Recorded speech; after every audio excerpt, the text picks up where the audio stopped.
Imagine que você acabou de acordar, mas não em 2025. Você está na França, ano 1347. Sua vizinha foi queimada viva ontem porque alguém disse que ela fez uma poção. Seu filho de 8 anos está trabalhando 16 horas por dia numa mina. E aquele dente que está te incomodando? Bem, o dentista local vai arrancá-lo com um alicate enferrujado, sem anestesia, numa praça pública para todo mundo assistir. Ah, e se você for mulher e estiver menstruada, é proibida de entrar na igreja porque você é considerada impura. Achou pesado? Estas eram práticas completamente normais e legais na Idade Média. Hoje cada uma delas resultaria em prisão perpétua ou pena de morte em qualquer tribunal do mundo. Você está prestes a descobrir que o que chamamos de bons tempos antigos era na verdade um catálogo de horrores que faria serial killers modernos parecerem amadores. Não se esqueça de se inscrever no canal, porque vamos mergulhar nas 10 práticas medievais mais bizarras que hoje seriam crimes hediondos. Antes de começarmos, você precisa entender uma coisa: não estou falando de práticas isoladas ou de alguns malucos medievais. Estou falando de tradições aceitas, aprovadas pela igreja, sancionadas pelos reis e praticadas por comunidades inteiras durante séculos. O que você vai ouvir agora são práticas que estavam escritas em leis, documentadas em registros oficiais e consideradas não apenas normais, mas necessárias para manter a ordem social. Pense assim: se você voltasse no tempo com uma câmera e gravasse um dia normal na vida medieval, o material seria tão perturbador que seria banido de qualquer plataforma por violação das diretrizes de conteúdo violento. E estamos falando de um dia comum, não de guerras ou pestes. A diferença entre civilização e barbárie não são séculos choros, são apenas algumas leis bem escritas e a evolução do conceito de direitos humanos. Porque o que você está prestes a descobrir é que nossos ancestrais não apenas toleravam práticas que hoje consideramos monstruosas, eles as celebravam. Então prepare-se, porque essas 7 práticas vão fazer você agradecer por ter nascido na era dos smartphones, e não na era das fogueiras. É 1215, em algum lugar da Inglaterra. Uma mulher chamada Agnes é acusada de roubar um pedaço de pão. Para provar sua inocência, ela precisa passar pelo ordalho da água fervente. O procedimento é simples. Ela deve enfiar a mão numa panela de água borbulhante e retirar uma pedra do fundo. Se a mão sarar em 3 dias sem infecção, Deus provou sua inocência. Se apodrecer, ela é culpada e será enforcada. Aqui está o que realmente acontecia. Agnes mergulha a mão na água fervente. A pele derrete instantaneamente. Os ossos ficam expostos. Ela desmaia de dor. 3 dias depois, como era inevitável, a mão está necrosada e infectada. Veredicto: culpada. Punição: morte na forca. Os ordalhos não eram uma aberração medieval, eram um sistema judicial oficial aprovado pela Igreja Católica e usado em toda a Europa durante séculos. Existiam vários tipos: o ordalho do ferro quente, onde o acusado precisava carregar uma barra de ferro em brasa por 9 passos; o ordalho da água fria, onde jogavam a pessoa amarrada num lago. Se afundasse, era inocente; se boiasse, era bruxa e seria queimada. Registros da época mostram que a taxa de culpados nos ordalhos era de cerca de 90%.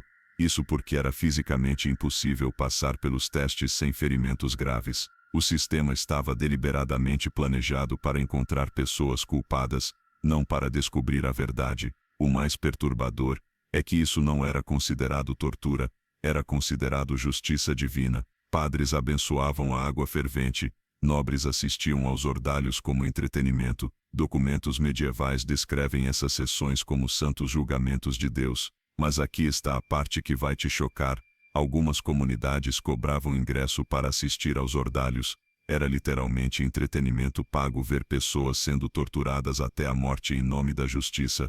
Famílias inteiras levavam seus filhos para aprender sobre o bem e o mal. Arqueólogos encontraram cemitérios medievais cheios de esqueletos com mãos e pés mutilados, evidência física dos milhares de pessoas que passaram por ordalhos e falharam no teste divino. Um estudo de 2019 da Universidade de Cambridge analisou registros judiciais de 847 ordalhos documentados entre os anos 1000 e 1300. Resultado: 751 pessoas foram declaradas culpadas e executadas. Hoje, isso seria classificado como tortura, homicídio qualificado, fraude judicial e crimes contra a humanidade. Na Idade Média, Era terça-feira normal no tribunal. Escócia, 1345. Margaret, uma camponesa de 16 anos, acabou de se casar com Thomas, um fazendeiro local. Mas antes de consumar o casamento com seu marido, ela tem uma obrigação legal: passar a primeira noite com o senhor feudal da região. Não é uma escolha. É a lei. A prima noctis, o direito da primeira noite, dava aos senhores feudais o direito legal de fazer sexo com qualquer mulher recém-casada em suas terras, antes do marido. E não era uma tradição romântica ou simbólica. Era estupro institucionalizado e documentado.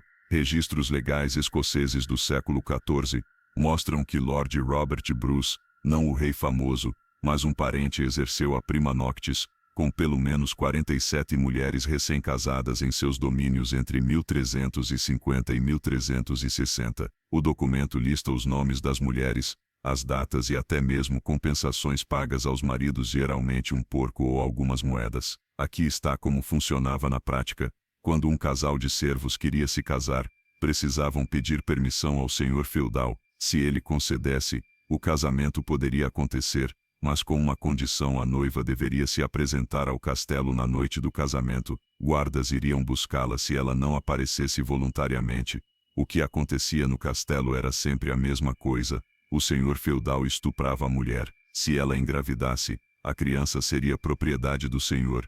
Se ela resistisse, seria espancada ou morta. Se o marido protestasse, perderia suas terras e poderia ser executado por traição. Documentos da igreja da época mostram que alguns padres tentaram proibir a prática, mas foram ignorados ou transferidos. Outros padres simplesmente criaram uma taxa alternativa. Famílias podiam pagar para comprar a virgindade de volta. Essencialmente chantagem sexual institucionalizada. A crueldade não parava no estupro. Muitas dessas mulheres eram literalmente crianças, e a idade média para casamento de camponesas era 14 anos. Registros médicos da época documentam inúmeros casos de meninas que morreram por trauma sexual após a primeira noite com senhores feudais adultos. O que torna isso ainda mais doentio é que era considerado um privilégio nobre. Senhores feudais se gabavam de quantas primeiras noites tinham exercido. Era um símbolo de poder e status social. Cronistas da época escreviam sobre isso como se fosse uma tradição nobre e honrosa. Algumas regiões criaram variações ainda mais perturbadoras. Na França medieval, alguns senhores vendiam o direito da primeira noite para outros nobres como forma de diversão em festas. Na Alemanha, desenvolveu-se um sistema onde o senhor podia emprestar suas servas recém-casadas para visitantes importantes como cortesia. A prima noctis só foi oficialmente abolida na Escócia em 1427, e apenas porque o rei precisava do apoio dos servos numa guerra.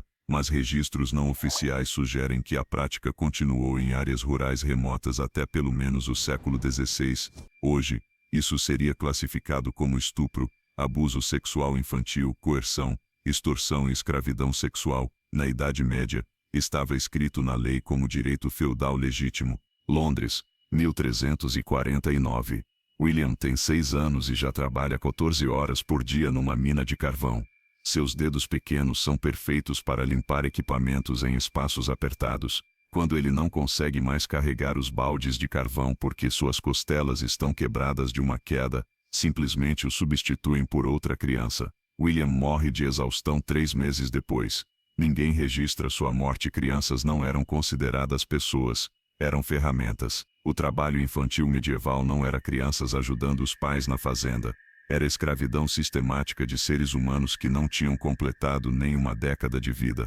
E era completamente legal, regulamentado e incentivado por lei. Registros de guildas inglesas do século XIV mostram que crianças de 5 anos eram oficialmente aprendizes em profissões que matavam adultos regularmente. Na mineração, crianças eram baixadas em cordas para espaços onde adultos não cabiam. Se a corda se rompesse ou o túnel desabasse, era considerado acidentes de trabalho normais.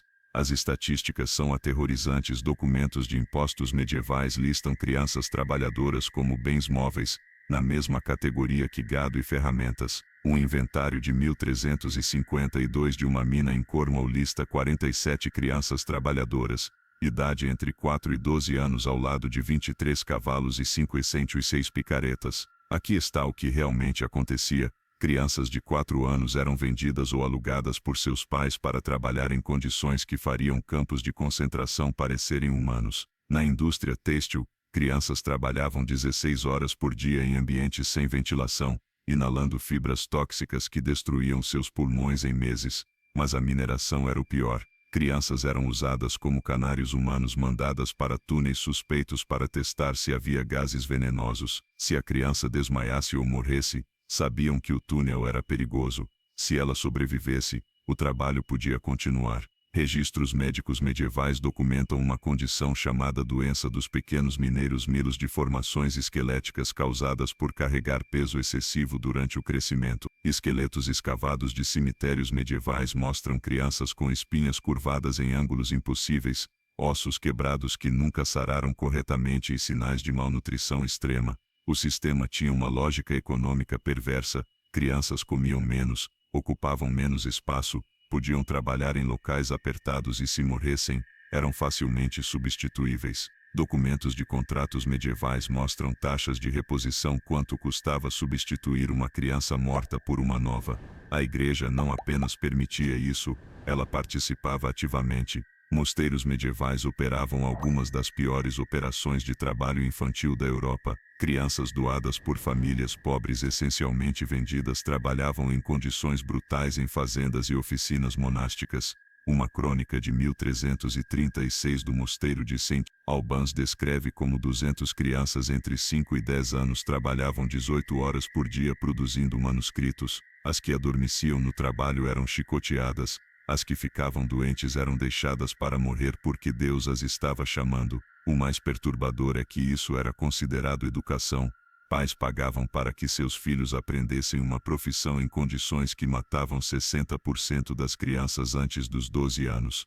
Era visto como construção de caráter e preparação para a vida adulta. Algumas profissões eram especialmente letais para crianças. Limpadores de chaminés, crianças de 4 a 8 anos forçadas a subir chaminés estreitas para limpá-las tinham expectativa de vida de 6 meses após começar o trabalho. Moriam de asfixia, queimaduras ou ficavam presas e morriam de fome nas chaminés. Documentos legais mostram que era crime maltratar um cavalo, mas perfeitamente legal trabalhar uma criança até a morte. Cavalos tinham valor econômico a longo prazo. Crianças eram recursos descartáveis. Hoje, isso seria classificado como trabalho escravo ou abuso infantil, homicídio culposo e crimes contra a humanidade. Na Idade Média, estava regulamentado por leis trabalhistas oficiais. Alemanha, 1487. Margarete é uma curandeira de 45 anos que ajuda mulheres no parto há décadas. Quando a esposa do prefeito morre durante um parto complicado, Margarete é acusada de bruxaria. O julgamento durará 3 meses de tortura sistemática até ela confessar ter feito um pacto com o diabo. Ela será queimada viva na praça central enquanto a cidade inteira assiste e aplaude. As caças às bruxas medievais não eram histeria coletiva ocasional. Eram campanhas organizadas de extermínio que mataram entre 40.000 e 60.000 pessoas na Europa, 80% mulheres, e eram completamente legais, com manuais de instruções, tribunais especializados e financiamento oficial. O Maleus Maleficarum, o Martelo das Bruxas, publicado em 1487, era literalmente um manual de como identificar, torturar e executar bruxas. Foi um best-seller da época, com mais de 30 edições, e era usado como guia oficial por tribunais em toda a Europa. O livro ensina como reconhecer uma bruxa, mulheres que vivem sozinhas, curandeiras, qualquer mulher que questione a autoridade masculina ou religiosa. Aqui está como funcionava o processo. Uma mulher era acusada de bruxaria, geralmente por um vizinho que queria suas terras ou por algum homem que ela havia rejeitado. Ela era presa e levada para o tribunal de bruxas. O julgamento começava com tortura para extrair uma confissão. Os métodos de tortura eram sistematizados e documentados. O hack esticava o corpo até deslocar todos os ossos. A roda quebrava ossos um por um. A cadeira de pregos autoexplicativo, e a prova da água, afogamento controlado. Se a mulher confessasse sob tortura, era culpada. Se não confessasse, obviamente o diabo estava protegendo ela. então era culpada também. Registros de tribunais alemães mostram que a taxa de condenação em julgamentos de bruxaria era de 99,7%. Das 2.847 mulheres julgadas por bruxaria em Würzburg entre 1626 e 1636, apenas 8 foram consideradas inocentes. As outras foram executadas.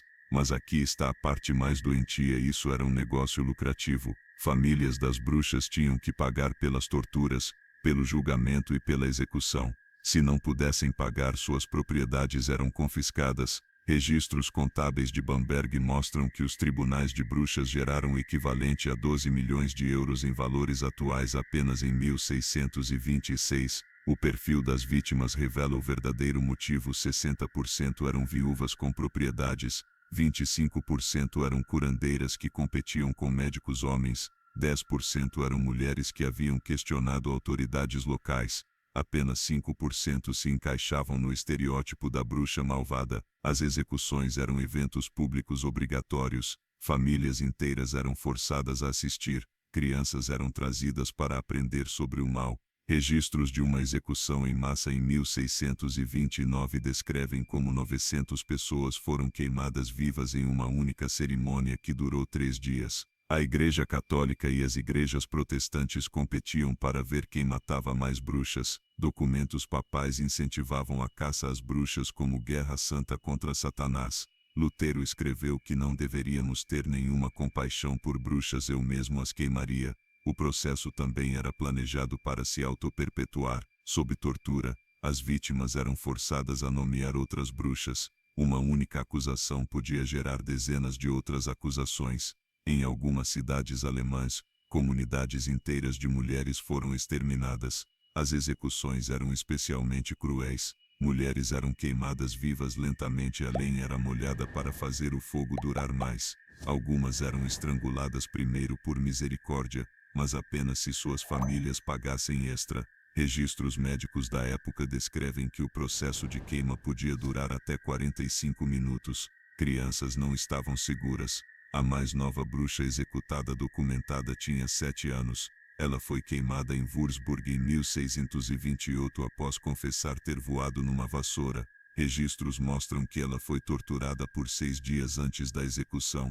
O mais chocante é que isso continuou por séculos. A última execução oficial por bruxaria na Europa foi em 1782 na Suíça. Isso apenas 43 anos antes da independência do Brasil. Hoje isso seria classificado como genocídio, tortura, homicídio em massa, extorsão e crimes contra a humanidade. Na Idade Média, era considerado serviço público religioso. Inglaterra, 1351. Thomas roubou um pão para alimentar sua família durante a fome. Sua punição: terá a mão direita amputada em praça pública com um machado sem fio. Sem anestesia, sem cuidados médicos depois. Se sobreviver à infecção, viverá como mendigo aleijado. Se morrer, foi justiça de Deus. A mutilação judicial não era punição para crimes graves, era a pena padrão para infrações menores. Roubar comida, trapacear no mercado, insultar um nobre. Todas essas ofensas resultavam em amputação sistemática de partes do corpo. Os códigos legais medievais eram específicos sobre qual parte cortar para qual crime. O Código de Hammurabi medieval usado na França estabelecia furto de comida à mão direita, blasfêmia à língua, olhar inadequadamente para uma nobre e olhos, fugir da servidão e pés. Registros judiciais ingleses de 1348 a 1350 documentam 1247 amputações de mãos apenas na região de Yorkshire. Isso em 2 anos, numa área pequena, extrapolando para toda a Inglaterra medieval. Estamos falando de dezenas de milhares de pessoas mutiladas anualmente pelo sistema de justiça. Aqui está como funcionava.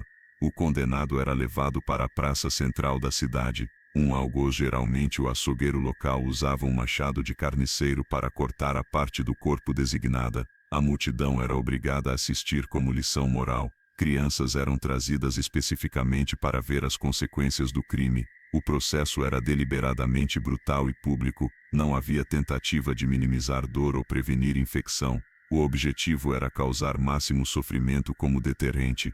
Registros de execuções mostram que os algozes recebiam pagamento extra se fizessem o processo durar mais tempo. A taxa de mortalidade por infecção após amputações judiciais era de cerca de 70%, mas isso era considerado parte da punição, não um efeito colateral.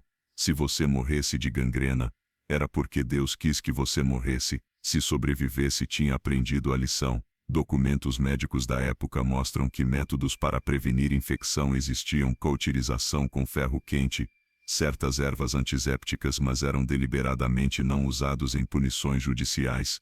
A lei especificava que mutilações deviam ser feitas sem alívio ou misericórdia. As consequências sociais eram devastadoras. Uma pessoa com mão amputada não podia trabalhar na maioria das profissões medievais. Sem fonte de renda, se tornavam mendigos. A sociedade os via como exemplos vivos do que acontecia com criminosos, então eram evitados e desprezados. Mulheres sofriam mutilações específicas para seus crimes femininos. Adultério resultava em corte do nariz para ficar feia para sempre. Fofoca maliciosa resultava em perfuração da língua com ferro quente. Bruxa confessa tinha seios cortados antes da execução. O sistema criou uma população permanente de aleijados que serviam como propaganda do terror estatal. Cidades medievais tinham centenas de pessoas mutiladas vagando pelas ruas, lembretes vivos do poder da justiça real. Registros de impostos mostram que algumas cidades tinham mais pessoas mutiladas que pessoas inteiras. Em Norwich, em 1377, 23% dos adultos masculinos listados no censo tinham alguma mutilação judicial documentada. Crianças não estavam isentas. A partir dos 7 anos podiam receber mutilações proporcionais: dedos cortados em vez de mãos inteiras, orelhas cortadas em vez de decapitação. Um registro de 1356 documenta a amputação do dedo mindinho direito de uma menina de 8 anos por roubar uma maçã do mercado. A igreja abençoava essas mutilações como correção divina. Padres administravam rituais antes das amputações, pedindo a Deus que purifique este pecador através do sofrimento.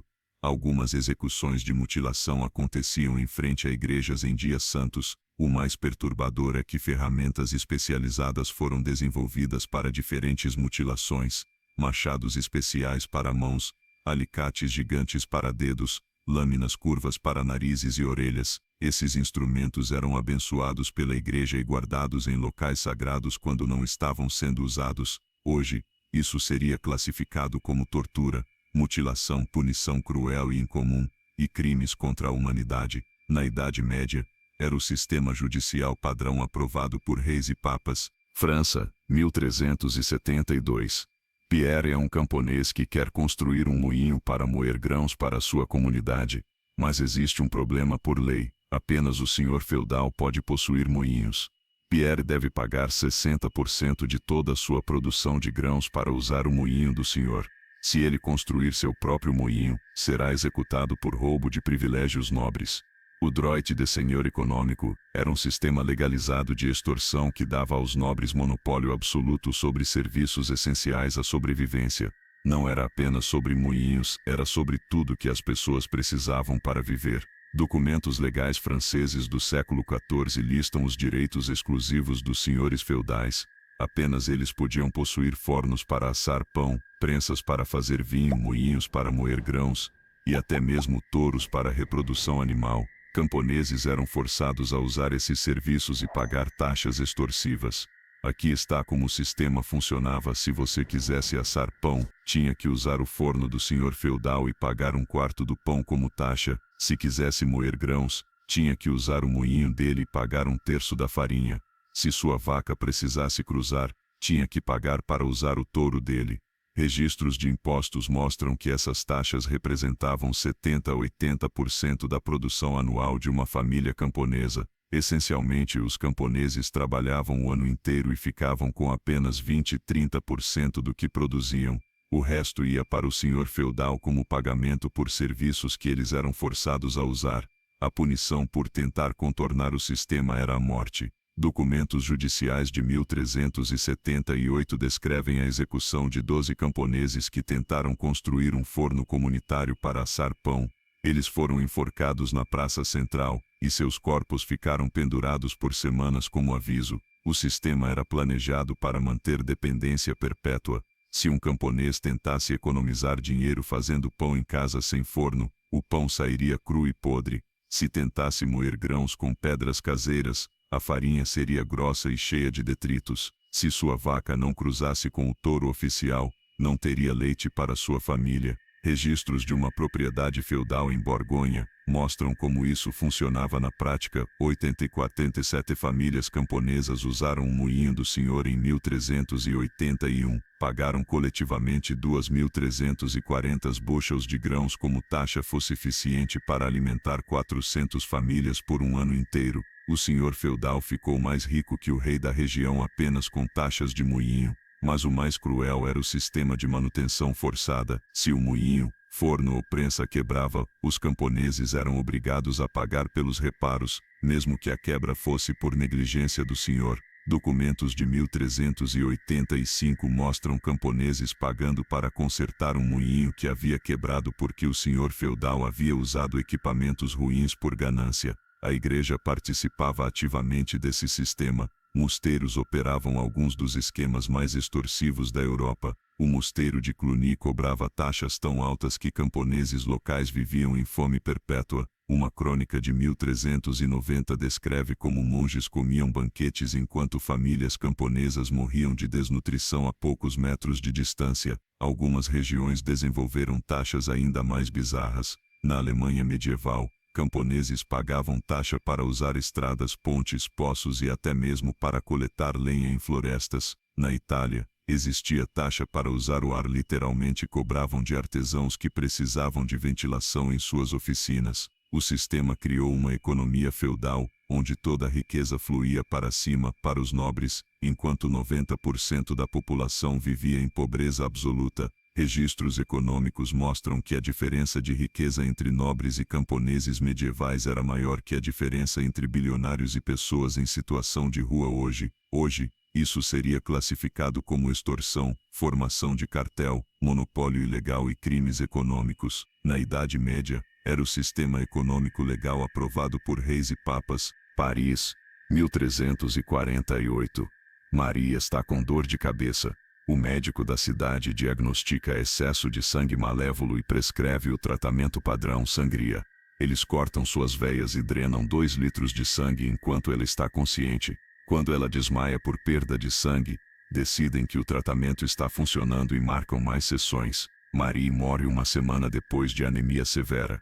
O médico declara que ela morreu porque não seguiu o tratamento corretamente. A medicina medieval não era primitiva por falta de conhecimento.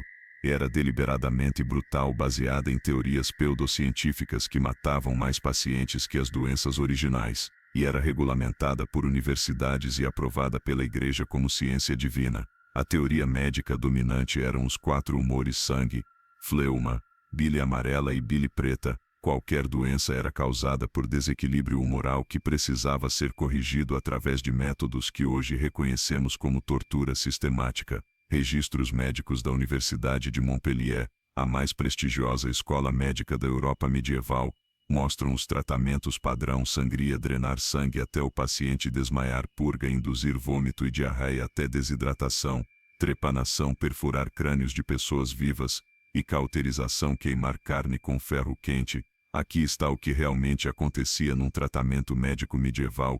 O paciente chegava com qualquer sintoma: dor de cabeça, febre, dor no estômago. O médico diagnosticava sangue corrupto e ordenava sangria. Eles cortavam veias dos braços, pescoço ou pernas e deixavam o sangue escorrer em baldes até o paciente ficar inconsciente. Se o paciente não melhorasse, spoiler, nunca melhorava, passavam para a purga, forçavam o paciente a engolir mercúrio, antimônio ou outros venenos para expelir humores malignos. O resultado era vômito violento, diarreia com sangue e desidratação extrema. Para dores de cabeça persistentes, praticavam trepanação, perfuravam o crânio do paciente com brocas primitivas enquanto ele estava consciente, para deixar os demônios escaparem.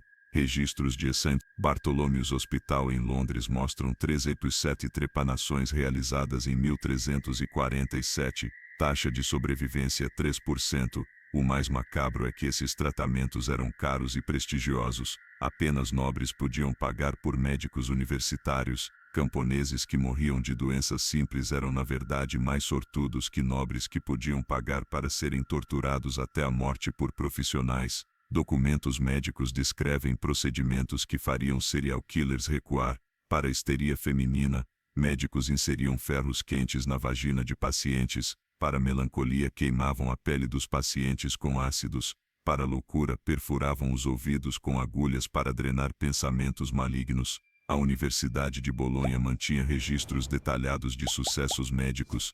Entre 1350, documentaram 2.847 tratamentos. Taxa de cura: paciente sobreviveu mais de 30 dias, 12%. Taxa de morte por tratamento, 71%. Os outros 17% fugiram antes de completar o tratamento. Cirurgias eram realizadas sem anestesia em mesas sujas com instrumentos enferrujados. A taxa de infecção era praticamente 100%. Médicos consideravam pus uma boa cicatrização enviada por Deus. Quando pacientes morriam de septicemia, era porque Deus os havia chamado. O mais perturbador é que médicos sabiam que estavam matando pacientes, mas continuavam porque era lucrativo e prestigiosos. Registros de pagamentos mostram que médicos cobravam o equivalente a salários anuais inteiros por tratamentos que duravam dias e sempre terminavam em morte ou invalidez permanente. Hoje, isso seria classificado como homicídio culposo, prática médica fraudulenta, tortura e charlatanismo. Na Idade Média era a medicina aprovada pelas maiores universidades da Europa. Então aí estão as 10 práticas medievais mais bizarras que hoje seriam crimes hediondos. Ordalhos, que eram tortura legalizada. Prima noctis, que era estupro institucionalizado. Trabalho infantil, que era escravidão sistemática. Caças às bruxas, que eram genocídio baseado em superstição. Mutilação judicial, que era amputação como entretenimento.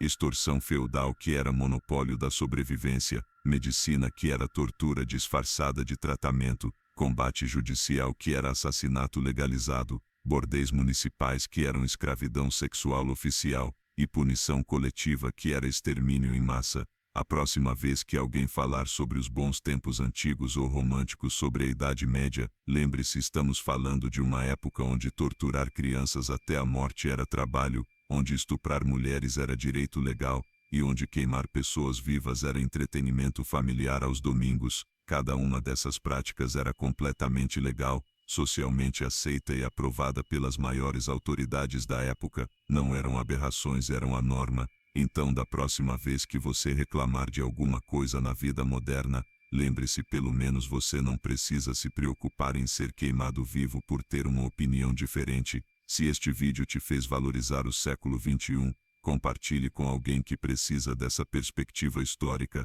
e se inscreva no canal para mais verdades históricas que eles não ensinam na escola.